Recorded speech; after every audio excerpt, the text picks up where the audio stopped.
Shalom. Manishma. Kama ze oleh. That's about it for my Hebrew. What can I say? Hebrew is a language I would love to learn, and I would love to speak. But unfortunately, I don't. Oh, I have enough Hebrew to get along with a taxi driver to tell directions, or to buy something at the Makolet, the local 7-Eleven in Israel. But otherwise, what can I tell you? Listen, I don't live in Israel now. I don't have the merit right now to live there, as we talked about before. But when I come, I do feel a little silly. I can't converse. I don't understand what's going on. I don't understand the signs. I know people who I'm close with, who have lived here for many, many years, and they don't speak Hebrew. Why? Because they live in an Anglo and American-type community. A lot of Israelis are very accommodating to immigrants, and they're also very accommodating because they learn English in their schools, and so you can get by. Is that enough to get by?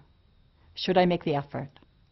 Should I make the effort and take the pain of learning a language, of putting my ego aside and saying ma, pa, fa, ga, and really putting in the effort?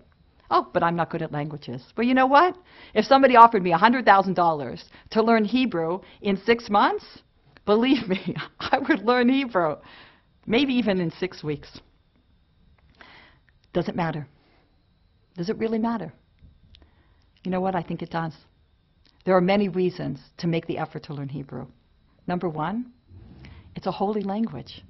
What other language is a holy language? It's the language that God gave the Torah in. This is it. There's a mystical, beautiful quality, a depth to this language like no other language. It's also the language of learning.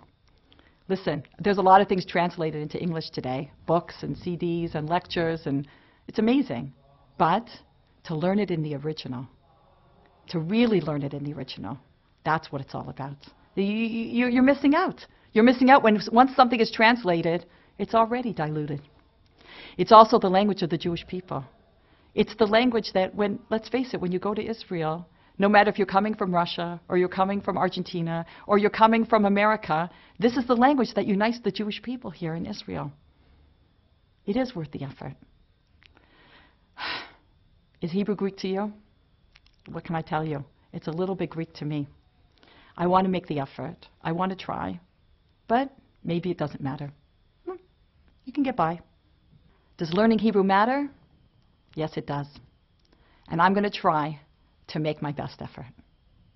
Lehitrot. Shalom. I'm Lori. Amos Live.